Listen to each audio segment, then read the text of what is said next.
რა უშაბათი დანაკეთი პრეღაზე ახალი წლიდან. ჰაჰა, უგონურო. არაფერი გამოგივა. მომგითხარით. 9% ასრულებს ხოლმე ამ საახალწლო პირობას. როგორ არის მართლა არა აქვს აზრი? რა არის საჭიროა მიზნების შესასრულებლად? სხვა ყველა რჩევა თუ რამე წაგიკითხავთ ან მოგისმენიათ დაივიწყეთ. 10 მარტივი წესი ასასრულო არა. 2-ია. მარტო მისმენეთ სხვას არ დაუჯეროთ. პასუხმა შეიძლება გაგაოცოთ. იმიტომ რომ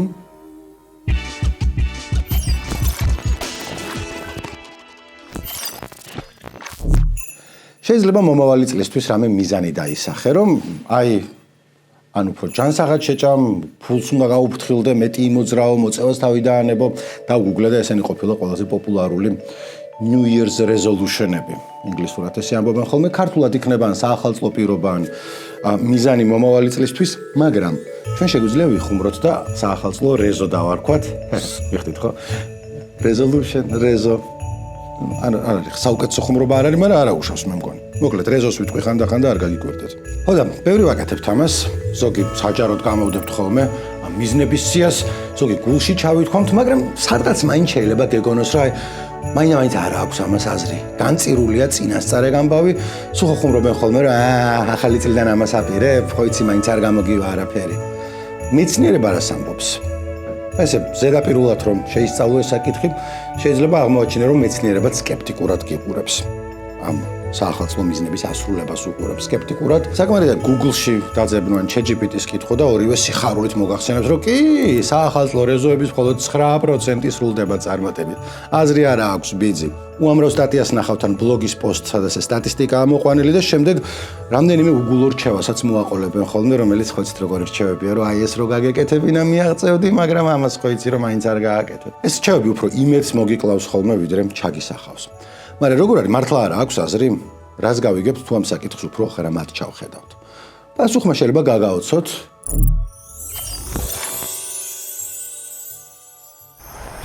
თქვენ ახლა უყურებთ ჩვენი ვიდეოების სერიას, რომელსაც ასე დავარქვით, არის ერთი ნიუანსი. საყოფა ცხოვრება ყოველდღიურ შეკითხვებზე მეცნიერულად კვლევებით დადასტურებული პასუხის გაცემას ვცდილობთ და გვინდა ყველგან ნიუანსი დავინახოთ და კონტექსტი ავხსნათ. მე თვითონ საახალწლო პირობებს არ ვდებ და ცოტა აქამდე მეც რაღაც დაგიმალოთ და სკეპტიკურად ვუყურებდი ყოველთვის ამ საკითხს. სხვებს ავყევი მეც ალბათ, აი იმ ხალხს, ვინც ცინიკური სახით ამბობენ, რა უშაბათი დანაკეთი პრეღაზე ახალი წლიდან. ჰაჰა, უგონურო. არაფერი გამოგივა. მომგითხარით. 9% ასრულებს ხოლმე ამ საახალწლო პირობას. საახალწლო რეზოს. თუმცა ეს 9% ვინ დათვალა? უამრავჯერ შემხვდა ეს რიცხვი. და ვიფიქრე მეთქი სადმე მეცნიერულ კვლევისაკენ მიმითითებს ვინმე. არა. ერთი ბლოგი მეორეს იმოწმებს, მეორე მესამეს და ბოლოს ერთი ნახევარი საათის მერე მივადექი ერთ კვლევას, რომლიდანაც თითქოს გამოიყვანეს ეს 9% და ამოვაჩინეთ შემდეგ გასაოცრად, რომ ამ სერიის მზადებისას უკვე ჩამოწერილი და წაკითხული მქონდა ეს კვლევა. სადაც 9% არ დამინახავს. საახალწლო მიზნების შემსწავლელი მეცნიერებში ცნობილი კვლევა არის, მაგრამ ამ გამომრჩა ეს 9%, იმიტომ რომ თვითონ ეს სტატია კვლევა პესიმისტური სულ არ იყო და მისი ავტორიც უფრო იმაზე წერდა, რა არის საჭიროა მიზნების შესასრულებლად, დასახული მიზნის მისაღწევად და არა იმას, რომ მაინც არაფერი გამოვა, ვერაფერი ვერ გამოვა. როგორც მივხვდი წლების შემდეგ რომელიღაცა საიტმა ხელახალი ანალიზი ჩაატარა ამ და სხვა კვლევების და რაღაცნაირი ხერხებით გამოიყვანა ეს 9%, რომელსაც მე სულ ყველა იმეორებს. იმას კი არ იმეორებენ, რომ ეს კვლევა 282 ადამიანზე იყო ჩატარებული, საიდანაც საახალწლო მიზანი 159-ს ჰქონდა დასახული. კი, წესების დაცვით იკლია ეს ყველაფერი, მაგრამ მაინც 159 ცოტა. თან 2002 წლის კვლევაა, მაგის მერე სხვებმაც წერეს ამ საკითხზე და უფრო ახალი მონაცემებიც გვაქვს. მაგალითად 2022 წლის კვლევა არის, რომელიც სტოკჰოლმში ჩატარდა, 1000-ზე მეტი ადამიანი გამოიკვლიეს და შედეგიც იყო გაცილებით უფრო იმედიანი. ახალი წლის პირობას, რეზოს, მომავალი წლისთვის დასახულ მიზანს 55% ასრულებდა წლის ბოლოს. ანუ, კაი, რა სტატისტიკა ავარჩიოთ ახლა? პესიმისტური 9%-იანი თუ ოპტიმისტური 55-იანი. ის მეორე თან ოპტიმისტურია, თან ახალია, თან თითქოს მასტურია, რომ მაგას დავეყრდნოთ. მაგრამ ეგეც არ გამოდის. ეგეც ნიუანსია, იმიტომ რომ ამ კვლევის დიზაინი, ანუ 1000 კაციანი სტოკჰოლმის და ამოცანა იყო ცოტა სხვაგვარი. კვლევის პერიოდში მონაწილეებს გზა და გზა დასახულ მიზნებს შეახსენებდნენ ხოლმე და ისედაც თავიდანვე უფრო მონდომებული მოხალისეები შეარჩიეს. მაშინ რაზე ვთანხმდებით, რამდენი პროცენტი ასრულებს? არ ვიცი და არც არავინ იცის. და ეს პროცენტების ამბავი იმის საილუსტრაციოდ მოვყევი, რომ ძალიან სკეპტიკურად ვიქნებოდი განწყობილი ნებისმიერი კონკრეტული რიცხვის მიმართ და თქვენც უნდა იყოთ. ძალიან ადვილია, რომ ესე გადაჭრით თქვა, როგორც 1000 ჯერ შემხვდა უკვე ამ ბლოგებში, რომ აი მარტო 9% ასრულებს და არც იმას გეუბნებიან, რამდენი ადამიანი იკვლიეს, არც იმას სხვა კვლევები რას აჩვენებს, არც იმას, რომ თავდაპირველ მოკვლევამ ჯერითი სულ სხვა შედეგები აჩვენა და მერე სხვების ხელახალი არც თუ მაინდა-მაინც მეცნიერული ანალიზის შედეგად მივიღეთ ეს 9% და ამას კიდევ დავამატოთ სხვა შეკითხვები. არანაკლებ მნიშვნელოვანი, რომ საქართველოშიც ეგრე არის, შვედეთშიც და კუვეიტშიც. ან რომ მიზანს მიაღწიან პირობას ასრულებ და რას ნიშნავს? 3 ცალი თუ მქონდა ჩათქმული და ერთს ვასრულებ 1 წლის მერე, ეგ რაში გადის? და ასევე გააჩნია თუნდაც ამ პესიმისტურ მონაცემებს რა კუთხიდან შეხედავ. სულ რომ მართლაც 9% იყოს 1 წლის შემდეგ, ან 2 წლის შემდეგ, ზოგან ესე ეწერა, ზოგან ისე, მაგრამ მაინც თქვათ 1 წელი. რომ 1 წლის მერე 10% შარშან დადებულ პირობას ინარჩუნებს. ცუდია, ანუ ძალიან პესიმისტურადაც არ მეჩვენება. თან კიდევ ერთხელ თვითონ ამ კვლევის ავტორი ნორკროსი, ვისაც 9%-ის გამავრცელებლები ეყრდნობიან ხოლმე და ვინც ამ საკითხის ერთ-ერთი წამყვანი მკვლევარი არის, სხვა კვლევაში ამბობს, რომ 2 წლის შემდეგ 19% ასრულებდა პირობასო. კიდე ასე წერენ ხოლმე, რომ თებერვლის ბოლოს, ანუ მომავალი წლისთვის რო ამბობ რა, ჩათქვი პირობა, რომ თებერვლის ბოლოს ადამიანების 53% მიატოვებს თავის მიზანს. რომ მაგრამ ანუ 2 თვის მერე 57% ისევ მიყვება. გაცილებით უკეთესი მაჩვენებელია, ვიდრე თავიდან ვარაუდობდი. ხოდა გზა და გზა გავარკვია, რომ კვლევების უმეტესობა აჩვენებს, რომ ამ დასახული მიზნების ასრულებას გაცილებით მეტი ადამიანი ახერხებს, ვიდრე შეიძლება გეგონოს. და ისიც სხვათა შორის, რომ ახალი წლიდან ვიწყებ, ორშაბათიდან ვიწყებ, დაბადების დღის მერე ვიწყებ. არც ეგ ყოფილა სისულელი. მაგას რა ამ კონკრეტული რამით აღსანიშნავი თარიღიდან ვიწყებ რამე ახალს, მეცნიერები ინგლისურად უწოდებენ temporal landmark. მიყვარს ამ ტერმინების გაზიარება უფრო. სამეცნიერო ელფერს ანიჭებს ხოლმე ამ ჩვენს ვიდეოს, ქართულად იქნება დროითი ორიენტირი. ახლა არც ორიენტირია ქართული სიტყვა, მაგრამ მაგაზე ნუ ჩამაცივდებით. ჩვენთან ეს საახალწლო პირობის დადება მგონი ფილმებიდან და სერიალებიდან შემოვიდა. არ ვიცი, ხა მაგისი კვლევა ვერ ვნახე, არც არავის აქვს გაკეთებული, მაგრამ ბავშვობაში მაინდა-მაინც არ მახსოვს, რომ ვინმე მომავალი წლისთვის პირობებს დებდა. ბოლო დროს კი Facebook-ზე ხშირად ვხედავ, რომ ხალხი სიებს აკეთებს, რისი მიღწევა უნდათ. მე ჰოლივუდის გავლენას მივაწერ. Every day I am going to do one thing I have never done before. That, my friends, is my New Year's resolution.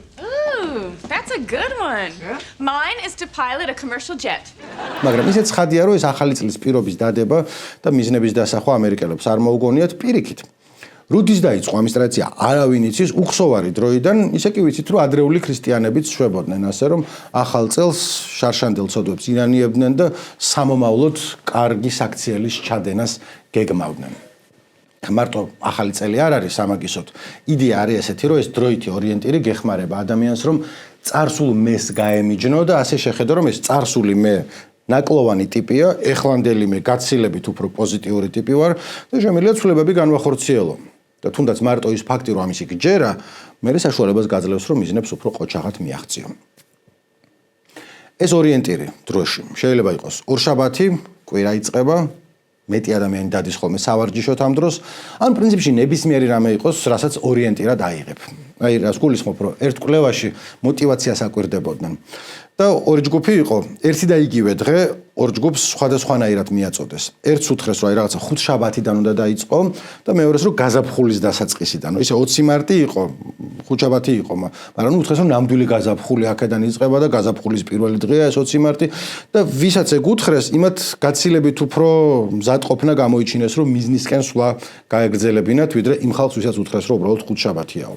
მოკლედ, ბევრგან ჩანს, რომ ეს დროითი ორიენტირი მართლა გეხმარება ადამიანს მიზნის მისაღწევად გზას დაადგე. Und ნიუანსი გვინდა მანდ. ეს გაუმჯობესებისკენ სვლა იწყება მხოლოდ მაშინ, თუ ამ თარიღს თვითონ ირჩევ. სხვა თუ დაგიწესებს, მათ შორის არ აქვს მშობლი, შეიძლება ახლო მეგობარმა გითხრას ან პარტნიორმა ან რაღაცა ამ დროიდან დაიწყეო. ისე აღარ მუშაობს. რაც რა ვიცი, ამ ჩვენი ნიუანსის სხვა ვიდეოებიც თუ გინახავთ, შეიძლება მიდგომა გეცნოთ. ერთი ვიდეო გვაქვს, ბავშვს წიგნის წაკითხვაში ფული უნდა გადაუხადო თუ არა და იქ ვილაპარაკეთ ვრცლად თვითდეტერმინაციის თეორიაზე და ავტონომიურობის მნიშვნელობაზე. ეხლა არ მინდა იფიქროთ, რომ შეკრული ვარ თვითდეტერმინაციის თეორიასთან, ან მიმდევარი ვარ ან რაღაცა, მაგრამ აქაც გვექნება პაწია კამეო. იმიტომ რომ როგორც არაერთი კვლევა ადასტურებს, ორი ძირითადი მაჩვენებელია, ორი სვეტია, რომელიც მიგვითითებს წარმატებული იქნება თუ არა საახალწლო რეზო. სხვა ყველა რჩევა თუ რამე წაგიკითხავთ ან მოგისმენია დაივიწყეთ. 10 მარტივი წესი ასაც უნდა არა. ორია. მარტო მე მისმინეთ, სხვას არ დაუჯეროთ. მარტო მე ვარ ჭკვიანი, ორი წესი. სვეტი, საფუძველი. ეს ორი სვეტი მარტივად რო ვთქვათ, არის პასუხი ორ შეკითხვაზე, რატომ და როგორ. მოდი დავიწყოთ რატომით. ანუ რატომ დავსახე ეს მიზანი, რატომ დავდე პირობა, რატომ რეზო. აქ შემოდის თვით შეთანხმებულობის ცნება, self concordance არის ინგლისურად, რომელიც სწორედ იმ თვით დეტერმინაციის თეორიიდან არის. იდეა არის, რომ რამდენად არის კავშირში ჩემს მიერ დასახული მიზანი ჩემს შიდა ღირებულებებთან და ინტერესებთან, რომ მე ეს მიზანი იმიტომ დავსახე, რომ ასეთად ვხედავ საკუთარ თავს მომავალში. მე ვხედავ ჩემ თავს. აბა კიდე რატო შეიძლება დამესახა? რატომ? და აი ამ მიდგომის მიხედვით მიზანი შეიძლება დაისახო 4 სხვადასხვა რამის გამო. ერთი შეიძლება მიზნის მიღწევას იმიტომ ვცდილობ, რომ ვიღაცა სხვა გთხოვს. ან რამეს მიიღებ ვინმესგან, საჩუქარს. თუ ამ მიზანს მიაღწევ. ანუ ჩაქჩიჩინებენ და ამ პირდი რომ ამას გააკეთებ და შენც პირდები, მაგრამ ახლა შენი მიზანი არ არის, სხვისი მიზანია, შენ უბრალოდ იმას უსრულებ. მეორე დაახლოებით იგივე, მაგრამ ცოტა სხვანაირი ინტროექცია ვახსენეთ, აი იმ წინა სერიაში, ესეთი უცხო სიტყვა, რომელიც შეიძლება გამოგადგეს ადამიანს ხანდახან და რეალურად ნიშნავს, რომ ვიღაც სხვა გეზის თავში, ბებია, მშობელი ან რაღაცა, მოკლედ ჩანერგილი ყავს ტიპი და გიჩიჩინებს, რომ სირცხვილია, ესე უნდა ქნა, მას თუ არის ამ ეს ორი არის ნაკლებად ეფექტიანი, იმიტომ რომ როგორც თეორიაში იტყოდნენ, ავტონომიურობის ხარისხი არის დაბალი. მიზანი გაქვს, მაგრამ შენი მიზანი არ არის. თავს მოხვეულია და აკეთებ, მაგრამ ნაკლები შანსია რომ მიაღწიო წარმატებას. შემდეგი დონეები, როცა უკვე კარგ შედეგებს ხედავთ, არის ერთი, როცა მიზნის მიღწევას ვცდილობ, რადგან მიიჩნევ, რომ ეს შენთვის არის მნიშვნელოვანი და გჯერა, რომ ეს არის შენთვის ღირებული. მიუხედავად იმისა, რომ ამ მიზნის მისაღწევად შეიძლება ისეთ რაღაცების გაკეთება მოგიწიოს, რაც მაინც არ გსიამოვნებს. შეიძლება ბიუჯეტს ადგენ, ამდენი დავხარჯე, ამდენი შემოვიდა, ამდენი გავიდა, ან კალორიები უნდა დათვალო და გეზარება, მაგრამ უბრალოდ იცი რომ ფინანსურად უნდა დალაგდე, კვება უნდა მოიწესრიგო, შენი მიზანია და აკეთებ. შეიძლება ხათაბალა, მაგრამ საჭიროა. არის საქმეები, რასაც ვერ შეიყვარებ ვერასდროს, მაგრამ მაინც გასაკეთებელია, ჭურჭელი გასარეცხი. მეოთხე და ყველაზე ეფექტიანი მიზანია, რომლის მიღწევის მცდელობაც უკვე სიამოვნებას განიჭებს. ერთობი. თქვათ, ვარჯიშობ და გსიამოვნებს ეს ვარჯიში, ან დღეში ერთ გვერდს წერ და ეს პროცესი ტანჯვაკი არ არის, პირიქით, რა ვიცი, სასიამოვნო პროცესია. ესაა წარმატებული რეზოს პირველი სვეტი. როცა გაქვს პასუხი შეკითხვაზე, თუ რატომ გინდა რომ მიზანს მიაღწიო. ეხლა მეორე სვეტზე გადავიდეთ, როგორ ვცდილობ რომ ეს გააკეთო. აქ რაც გავიგე, მართალი გითხრათ, ცოტა მოულოდნელი იყო ჩემთვის და ვინძლოდ თქვენს გაგიკვირდეთ. თავიდან რომ ახსენე, რომ ბევრი რჩევა წავიკითხე, როგორ მივაღწიოთ დასახულ მიზანს, რაღაცა. იქ ყველგან ეწერა, რომ მიზანი აუცილებლად უნდა იყოს მარტივი, კონკრეტული და ხელშესახები. არადა. ამ საკითხის მიზნის მიღწევის და мотиваციის მკვლევარები ამბობენ, რომ აბსტრაქტული ზოგადი მიზნის გარეშე გაცილებით უფრო გაჭირდება. ანუ რა იგულისხმება, რომ ეს აბსტრაქტული ზოგადი მიზანია, რომ უნდა ვიყო ჯანსაღი, უნდა ფინანსები მოვიწესრიგო, უნდა ვწერო, უნდა ძლიერი ვიყო. ეს არის მნიშვნელოვანი, რადგან კავშირშია იმ წინა კითხვასთან, რატო ვაკეთებ ამ ყველაფერს.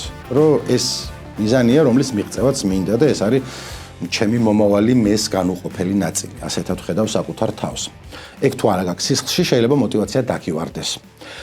როცა ეს მიზანი არის ძალიან კონკრეტული, შეიძლება პირიქით ხელიც კი შეგიშალოს. ეგეთი კვლევა ჩაატარეს ნიუ-იორკელ ტაქსისტებზე.